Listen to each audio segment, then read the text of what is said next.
says anything and everything. नमस्कार मित्रांनो, हार्दिक स्वागत आणि अभिनंदन. आशा आहे आपण सर्वजण मजेत आहात. विदर्भ हा भारतातील महाराष्ट्र राज्याच्या पूर्व भागातील एक प्रदेश आहे. हा प्रदेश जंगल, पर्वत आणि व्याघ्र अभयारण्यांसह विविध नैसर्गिक सौंदर्यासाठी प्रसिद्ध आहे. नागपूर हे विदर्भातील सर्वात मोठे शहर आणि महाराष्ट्राची हिवाळी राजधानी देखील आहे. हा प्रदेश कोळसा आणि खनिजे यांसारख्या साधन संपत्तीने समृद्ध आहे आणि राज्याच्या वीज निर्मितीमध्ये मोठे व महत्त्वपूर्ण योगदान देतो. विदर्भाला अतिप्राचीन सांस्कृतिक आणि ऐतिहासिक वारसा लाभला आहे. सातवाहन आणि वाकाटक यांसारख्या शक्तिशाली साम्राज्यांतर्गत या प्रदेशाची भरभराट झालेली आहे. विदर्भाचा सांस्कृतिक इतिहास त्याच्या अनोख्या परंपरा, विविध व वैशिष्ट्यपूर्ण लोककला आणि साहित्यिक योगदानामुळे अधिकच समृद्ध झाला आहे. विविधतेने नटलेला विदर्भ हा नैसर्गिक, धार्मिक तसेच सांस्कृतिकदृष्ट्या समृद्ध आहे. विदर्भाला अनेक देवदेवतांचा, संतांचा सहवास लाभलेला आहे. त्यामुळे विदर्भात अनेक प्राचीन, अतिप्राचीन आणि देवांचा नेहमी आशीर्वाद असलेली देवस्थाने लाभलेली आहे. विदर्भातील ह्या अनेक प्रसिद्ध देवस्थानापैकी एक म्हणजे चिमूर येथील श्री बालाजी मंदिर, ज्याला श्रीहरी बालाजी मंदिर असेही म्हणतात. चिमूर हे आकाराने जरी लहान असले तरी कीर्तीने खूप मोठे आहे. स्वातंत्र्य लढ्यामध्ये चिमूरचे एक आगळे स्थान आहे.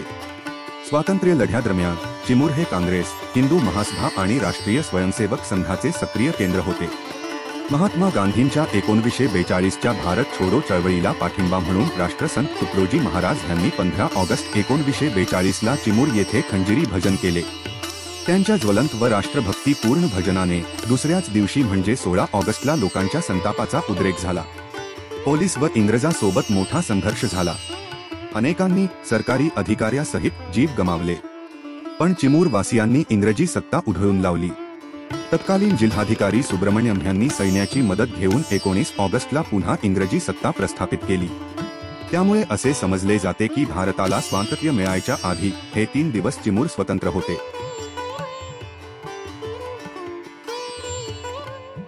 चिमूर हे नागपूर आणि चंद्रपूर पासून सुमारे 100 किलोमीटरवर असून येथील श्री हरी बालाजी मंदिर हे महाराष्ट्राचे तिरुपती म्हणून प्रसिद्ध आहे.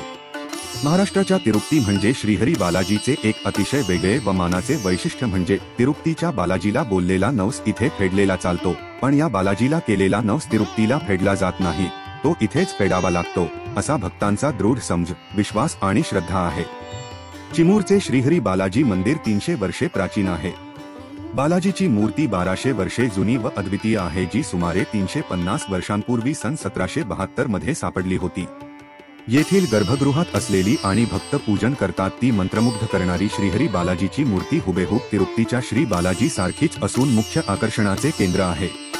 मंदिरात येथील प्रमुख उत्सव, घोडा यात्रेत सहभागी होणाऱ्या मूर्ती पण पाहाव्यास मिळतात. मंदिराची वास्तू लाकडी असून विविध बारीक व उत्तम कोरीव कलाकृतीने नटलेली आहे. सभामंडप अतिशय विशाल आहे. राष्ट्रसंत तुकडोजी महाराजांनी लोकजागृतीसाठी केलेले खंजिरी भजन, कीर्तन ह्याची साद, निनाद आज पण मंदिरात ऐकू येते. कलियुगातील मानव जातीचे तारणहार भगवान व्यंकटेश्वर यांना श्री बालाजी असेही संबोधले जाते. पूर्ण भक्तिभावाने व मनोभावे प्रार्थना केल्यास भगवान व्यंकटेश्वर आपल्या भक्तांच्या सर्व न्यायमागण्या, इच्छा पूर्ण करतात, असा सर्व भक्तांचा ठाम विश्वास आहे. जाणकारांच्या मते व्यंकटेश्वर हे नाव नसून उपाधी आहे. व्यंकट म्हणजे एखाद्याचे पाप नष्ट करणे किंवा मुक्ती देणे आणि जो हे करतो तो म्हणजे व्यंकटेश्वर, भगवान व्यंकटेश्वर. कलियुग हे अधोगतीचे युग मानले जाते. जीवनाच्या प्रत्येक भागात किंबहुना सर्व दिशेला अधोगती दिसून येते. त्यामुळे श्री बालाजी किंवा शासक विष्णू हा कलियुगात प्रिय असलेला मुख्य देव आहे. श्री बालाजींना व्यंकटेश, गोविंदा, श्रीनिवास, श्रीमन नारायण इत्यादी म्हणून देखील संबोधले जाते. श्री बालाजीला कलियुगमध्ये वरद म्हणून देखील मानले जाते. विदर्भात श्री बालाजीची 3.5 शक्तिपीठे आहेत. देऊळगाव राजा, मेहेकर, वाशिम आणि चिमूर या ठिकाणी हे शक्तिपीठ प्रस्थापित आहे. देऊळगाव राजाचा बालाजी हा पुरातत्व शास्त्रज्ञांच्या मते 1200 वर्षेपेक्षा जास्त प्राचीन आहे. वाशिम येथील बालाजी मंदिर सुमारे 250 वर्षे जुने आहे. मेहेकर येथील बालाजीची मूर्ती श्री शारंगधर बालाजी म्हणून ओळखली जाते, जी 1888 मध्ये मेहेकर येथे उत्खनन करताना सापडली होती. देऊळगाव राजा, मेहेकर आणि वाशिम येथील बालाजी मंदिरे पश्चिम विदर्भात आहेत, तर पूर्व विदर्भातील एकमेव बालाजी मंदिर म्हणजे चंद्रपूर जिल्ह्यातील चिमूर येथील श्रीहरी बालाजी. हे मंदिर सुमारे 400 वर्षांपूर्वी भोसला काळात बांधले गेले. हे मंदिरे विदर्भातील बालाजीची शक्तिपीठे मानली जातात। चिमूरचे महत्त्व म्हणजे प्रतिष्ठित श्रीहरी बालाजीचे पुरातन मंदिर आणि घोडा यात्रा किंवा सोहळा जो वार्षिक जत्रेच्या 2 दिवस अगोदर आयोजित केला जातो।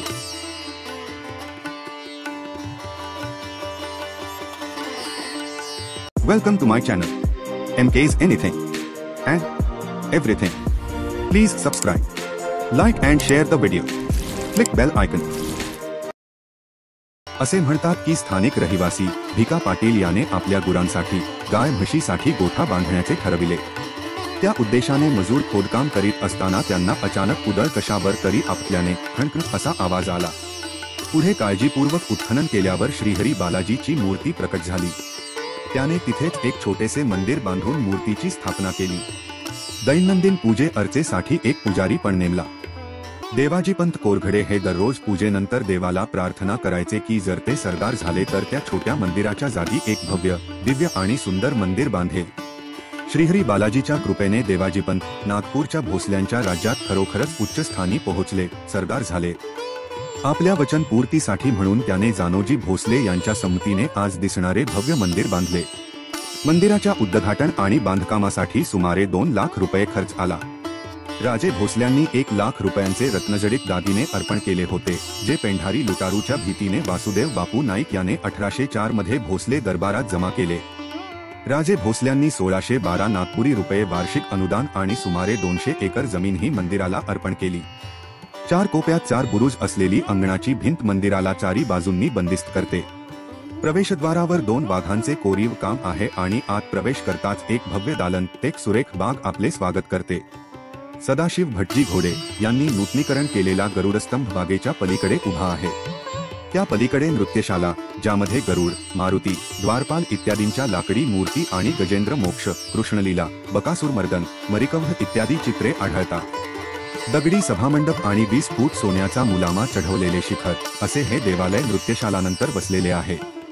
देवाजीपंत कोरघडे यांनी श्रावण वद्य 1772 ला या चतुर्भुज मूर्तीची पुनर्स्थापना केली। पूर्वेकडील हवेच्या झरोक्यातून दररोज सकाळी सूर्यकिरण मूर्तीवर पडतात, जणू काही दिवसाची सुरुवात श्रीच्या दर्शनाने करतात। मंदिरात लक्ष्मी, गरुड, मारुती आदी मूर्तीही आहेत।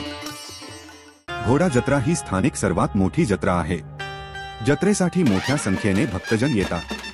श्रीहरी बालाजीच्या यात्रेआधी मंदिरातील श्री हनुमानाची स्वारी शहरात फिरून सर्व ठीक असल्याची खात्री करतात। देवाजीपंतांनीच घोडा सेवा म्हणून ओळखल्या जाणाऱ्या वार्षिक जत्रेचा प्रारंभ केला। माघ महिन्याच्या 15व्या दिवशी म्हणजे माघ पौर्णिमेला वार्षिक जत्रा असते। 250 वर्षापासून ही जत्रा अखंडित अविरत चालू आहे। कोरोना काळात सुद्धा पोलिसांनी यात्रेत सहभाग घेऊन यात्रा खंडित होऊ दिली नाही। जत्रेच्या 2 दिवस आधी म्हणजे माघ शुद्ध त्रयोदशीला घोडा यात्रेचे आयोजन केले जाते। श्रीहरी बालाजीची लाकडी प्रतिमा घोड्यावर विराजमान होऊन शहरात फिरवतात। मिरवणूक खूप मोठ्या प्रमाणात व अत्यंत थाटामाटात काढली जाते।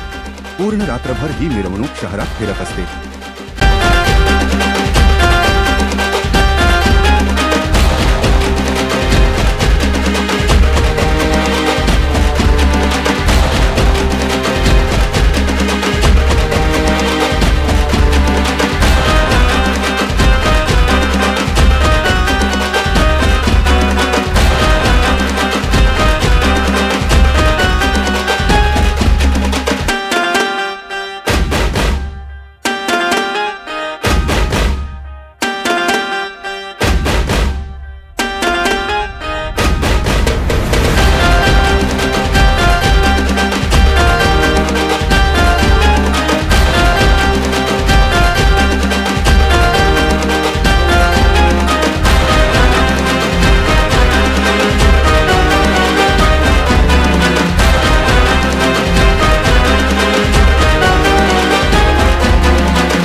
मध्यरात्रीनंतर सुमारे सकाळी 4च्या सुमारास हा रथ मिरवणूक नाईक वाड्यासमोर देवी दर्शनासाठी थांबतो।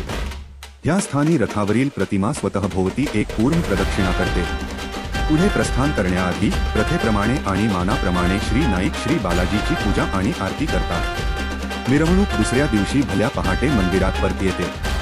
ही जत्रा सुमारे 15 दिवस चालते आणि दररोज साधारणपणे 3 ते 5 हजार भक्तांचा यात्रेत सहभाग असतो. असे आहे हे आगळे वेगळे चिमूरचे श्रीहरी बालाजी मंदिर आणि थोडक्यात चिमूरचा इतिहास. आपल्याला माझा प्रयत्न कसा वाटला नक्की कमेंटमध्ये नमूद करा. धन्यवाद व नमस्कार.